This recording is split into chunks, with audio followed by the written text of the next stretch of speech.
सिर्फ तुम्हारे लिए। अमावस की रात थी। फिरोज सुनसान जंगल में एक ही जगह पर लगातार गड्ढा खोदे जा रहा था। अचानक से उसे किसी के आने की आहट हुई। उसने इधर उधर देखा और डर के मारे उसके हाथ पैर कांपने लगे। उसने टॉर्च से रोशनी करके देखा, कोई हिरन था। यह देखकर उसने चैन की सांस ली और फिर गड्ढा खोदने लगा। उसके पास में ही उसकी प्रेमिका राखी की लाश पड़ी थी, जिसे कुछ देर पहले उसने ही गला दबाकर मार डाला था। राखी फिरोज से बहुत प्यार करती थी और उसी से शादी करना चाहती थी, लेकिन अब फिरोज को एक और अमीर खानदान की लड़की मिल गई थी।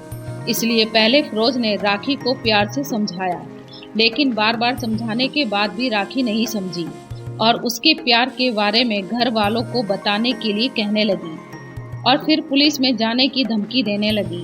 फिरोज ने कुछ देर पहले ही उसे मिलने के बहाने बुलाया और फिरोज ने राखी से सभी बातों के लिए माफी मांगी और गिफ्ट में हार देते हुए कहा, वैसे तो मेरा दिल मेरी जान अब सिर्फ तुम्हारे लिए है और यह हीरो का हार भी मेरी तरफ से सिर्फ तुम्हारे लिए।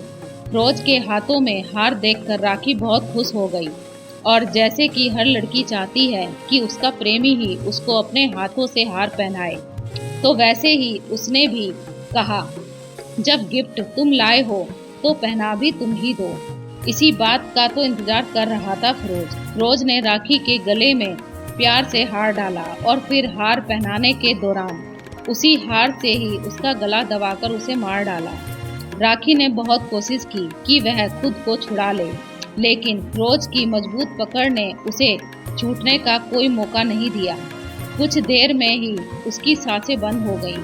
फिरोज तुरंत उसकी लाश को कार में रखकर जंगल की तरफ आ गया और अपने हाथों से राखी के लिए कब्र खोदने लगा। कब्र अब तक खुद चुकी थी और उसने राखी की लाश को हाथों में उठाया और कब्र में रख दिया। जैसे ही वह उठा, राखी के गले के हार में उसकी चैन अटक गई। एक पल को वह डर ही गया था। उसने तुरंत चैन को अलग किया और फिर खुद से कहा, इसकी लाश के साथ इतना कीमती हार भी कब्र में दफन हो जाता अच्छा हुआ दिख गया।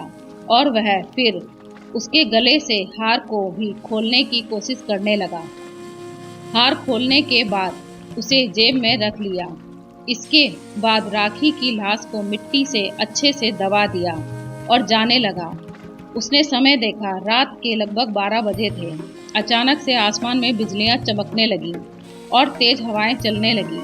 फिरोज कुछ दूर पैदल चलकर आगे बढ़ा ही था कि उसे लगा उसके पीछे कोई है। उसने जल्दी से टॉर्च से चारों तरफ देखा, पर कोई नजर नहीं आया।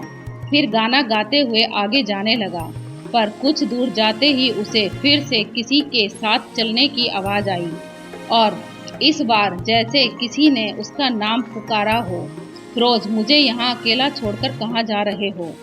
यह आवाज सुनकर तो फिरोज के हाथ पैर कांप गए। यह राखी की आवाज थी। उसने डर कर पीछे देखा। सामने मिट्टी में सने चेहरे वाली राखी की रूह खड़ी थी। राखी, तुम तो मर चुकी हो। अभी तो मैं तुम्हें कब्र में।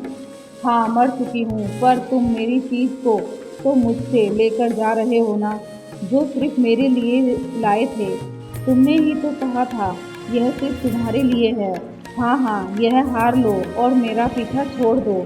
कहते हुए उसने वह हार राखी की तरफ फेंक दिया और जल्दी से कार की तरफ भागा। जैसे ही उसने कार स्टार्ट की, पीछे से वही हार उसके गले में आ गया और फिर सीट से पीछे उसे खींचने लगा। वह चिल्लाने लगा, राखी, मुझे छोड़ दो, मुझे माफ कर दो। इस पर राखी की रूह ने हंसते हुए कहा, फिरोज, तुम्हें अब क्यों डर लग रहा है? याद करो, तुमने ही कहा था ना, मेरा दिल मेरी जान सिर्फ तुम्हारे लिए है। तो जब तुम्हारा दिल तुम्हारी जान मेरे लिए है, तो मैं उसे ले क्यों नहीं सकती? कहते हुए राखी ने अपने हाथ उसके सीने में डाला और उसका मांस नोचने लगी। फिरोज पूरी तरह ताकत लगाकर खुद को छुड़ाने की कोशिश करने लगा, लेकिन वह अब कुछ नहीं कर पा रहा था और फिर राखी ने अगले ही पल उसके सीने से उसका दिल बाहर निकाल लिया। लेकिन फिर बाहर निकालने से पहले ही उसकी मौत हो चुकी थी। राखी ने तब हंसते हुए कहा, किसी से यह कहने से पहले 1000 बार सोच लेना चाहिए। कि मेरी जान, मेरा दिल सिर्फ तुम्हारे लिए है।